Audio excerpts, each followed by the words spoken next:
Welcome back to part 5 of our 1968 Skylark cowl project. Today we're wrapping up the metalwork, welding cowl outers, and the dash. I'll show a game-changing product to stop flash rust, plus dive into how to adjust GM A-body doors and remove and install the kick panels. If you're new here, I'm documenting the entire process of repairing the cowl and lower windshield channel, a common issue on 68 to 72 GM A-bodies. Though I'm no pro, my goal is to break it down, keep it simple, and show that anyone can do this. Last time we got the upper cowl and lower windshield channel welded in, fits perfect. I'll explain the why behind each step to help out anyone else tackling this project. We've got a lot of momentum and plenty of work ahead, so let's get started.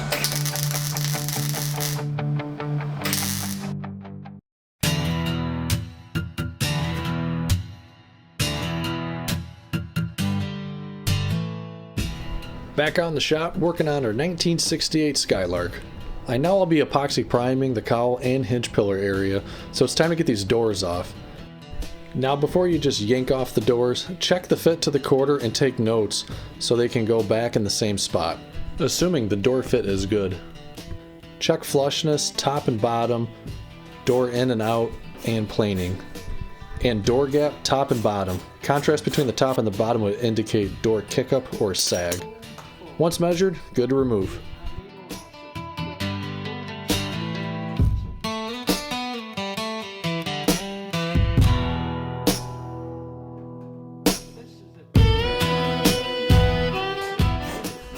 I don't have a door stand, so I'm leaving it latch while I remove all but one bolt.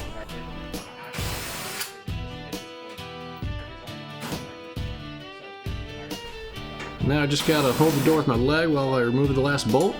And off she comes.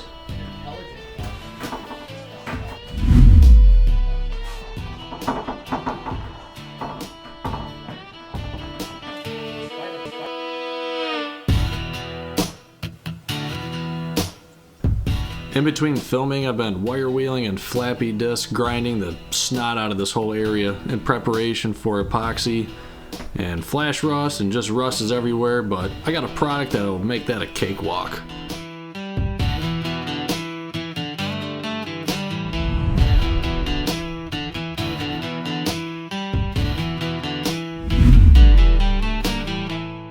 I've also spent quite a bit of time cleaning up underneath the dash. There's really no easy way of doing it other than laying on your back with your safety glasses, ear muffs, and making yourself as comfortable as possible, and well, it just takes time.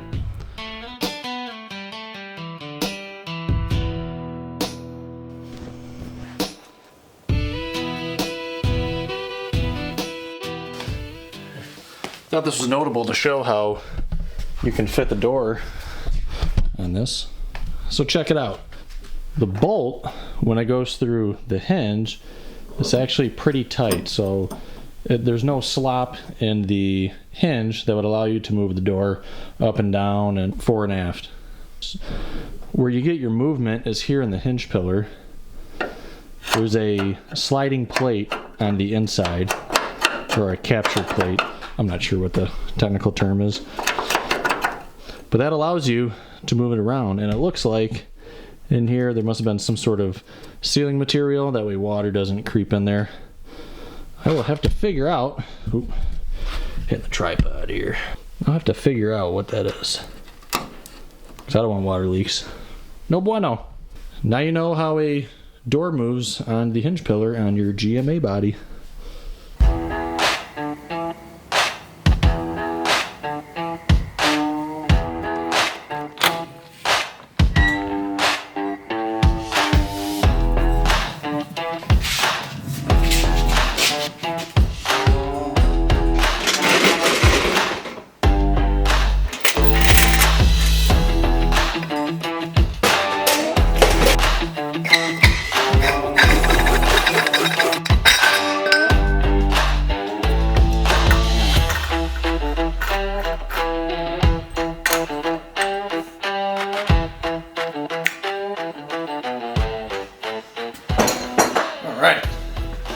We got some more weldings to do. But real quick, I want to go over the results of my first time using Eastwood's Fast Etch. So I bought the gallon of the Fast Etch and didn't put in this bottle. Just put in a spray bottle, coated the surface, and just worked in with a Scotch-Brite pad. Turned out really nice. I believe you're supposed to leave it on wet for at least 30 minutes. This will allow it to dissolve the rust. I recommend just watching Eastwood's demonstration videos, but wiping this on, keeping it wet for 30 minutes will leave behind a zinc phosphate coating and will protect it from flash rust. I will say, when I put the bag on here and left it overnight, and I would not do that again, because you could probably see over here. You see I have some overspray over here, and it's just really rough and gritty. So over here I kind of cleaned this up. I just reapplied some and had to work it back in to get it unsolidified, if you will, and then try to wipe it off as best as I can. But the stuff works great. I just will not leave it on and let it dry. I'm a newbie at it, so shame on me, but not that big of a deal. So overall, very happy with the Eastwood Fast Etch and look forward to using that quite a bit more. Works out very well. Got a new shielding gas tank for the MIG welder. So we're going to continue MIG welding. Tonight I'm going to work on welding the dash to the windshield channel going all the way across. Then we can move on putting the forward hinge pillar. I'm not sure what they call this, but I think that'll be the next step. And then we'll be much closer to epoxy priming this whole area. Probably going to do it the firewall, basically up to the A-pillar. Being one more step closer to getting her on the road. All right, time to do some welding. I'm really happy with how everything's fitting, and honestly, it's awesome to finally see this area finished. This spot had more rust than the Titanic's rivets, but look at it now. It's a good feeling. I'm wiping the joint down one last time with alcohol. Last thing I want is to introduce contaminants before welding. The dash panel is pretty thin, so I'm being careful not to warp it. I'm tacking a few inches at a time, bouncing around, and stopping often to feel the temperature. I am self-taught with the MIG, but I'm getting better. I've got the welder set around 3 or 4 for heat, hot enough to get a good penetration, and I'm just zapping in short bursts, just to get in and get out. If any restoration fellers are watching, drop a comment and let me know your strategy for welding sheet metal, and feel free to roast me with some constructive criticism. We interrupt this program.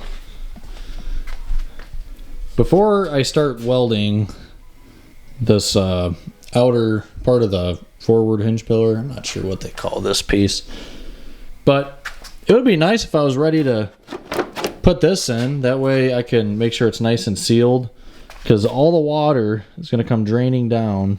I have to believe, I mean, this isn't a very good design. I have to believe that gets messed up quite a bit and water just leaks right in the vehicle. But I'm not at the point where I can install that, so I gotta go ahead and put all the metal on. However, before that goes on, I want to, because I had a hell of a time trying to get these off, just the geometry, and you have to twist it and rotate it, and I just had a really hard time. So I had a really hard time getting this out on both sides and damn near broke them. But now, since we have some good access here, I want to kind of figure out, maybe develop some standardized work, if you will, on how to take them out and put them in without too much of a fight. So I'm going to start on the removal. I'm going to put my GoPro up here, so can be like a little bird's eye view on this side to see what's going on and why and how we're articulating it. And then I'll set up my camera on the inside, because this is probably what you'll be seeing, taking one of these in or out. So here we go. So here's at the at-home position. So first step is going to be get this off the flange. Pull this out. And the adhesive on the back side is going to be pretty tough. There was quite a bit on there, but you're going to have to work around to try to pop that loose. Luckily I had all the metal on the outside off, so I was able just to push it in. Much easier. So once it's loose, you're going to want to take the bottom, bring this inboard, and then that's going to allow it to drop a little bit. And then you want to take the back side and bring it inboard. And then you're going to rock the top inboard.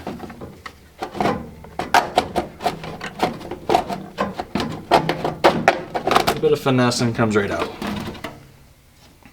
So for install, You're gonna apply your sealer either on here or on the body. When this comes in, you're gonna want to present this parallel with this surface. So that means this is gonna be slightly inboard. This is how it would be in cart position, but we're gonna pull the rear side inboard some. And then this lip needs to go over first.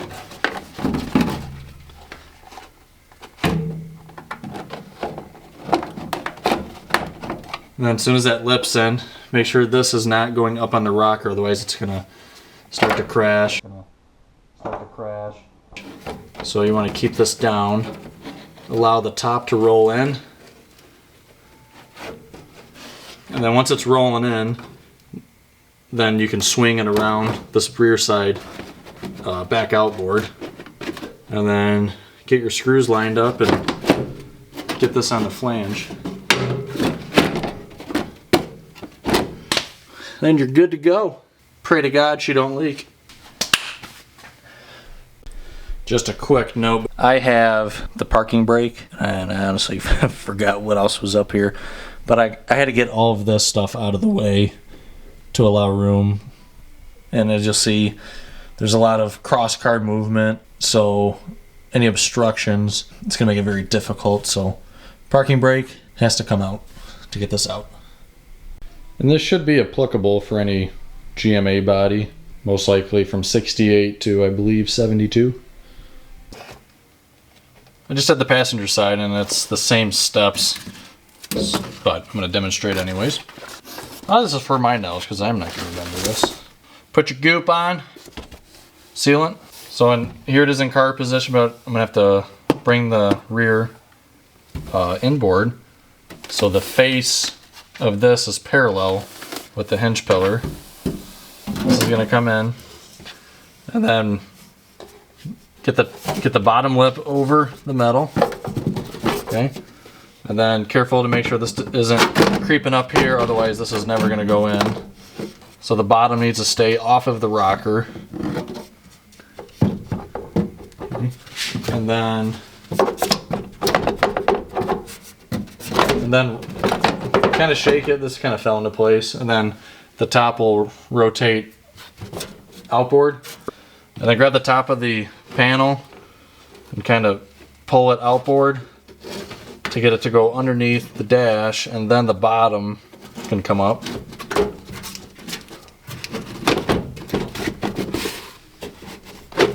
And then put your screws in.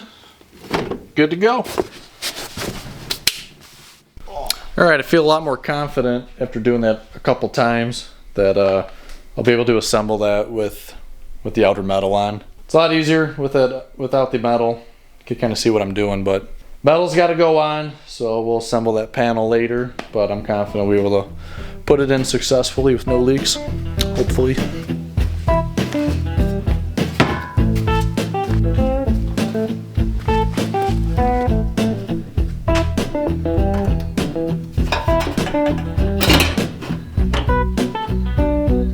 Good enough. Okay, so for placement on this, I'm just putting this exactly where the old, I'm just putting this, jeez, cannot talk. So for placement for this, I'm just putting it exactly where I drilled out the old spot welds were. So you can see them there. So I'm just gonna line them up and throw the clamps on. Now remember, this is a budget build. So I fixed the lower cowl the cheap way. So I'm an average feller with below average money, thanks to inflation. It's all metal, it'll be hidden by the fender, and it doesn't need to win any beauty contests. Yeah, the old spot weld holes are kinda huge, but weld fills the holes, grind makes it disappear. That's science. I add some heat, beat it down, and use every clamp I own. Plus wish I had a little more. There's a little wonkiness from the new section, but nothing a proper beating can't fix.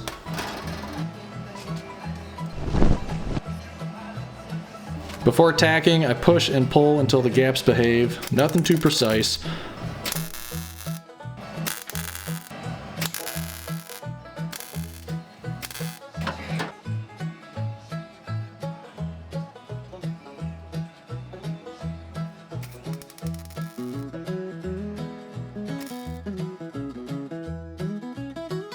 Also, weld tip, if your nozzle gets crusty, your shielding gas flow suffers.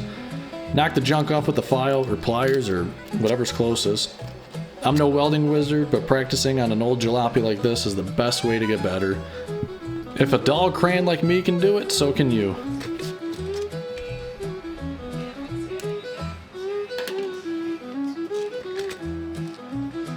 I'm not worried about warping since it's hidden, but I still bounce around to keep things happy and to avoid shotgunning holes through it.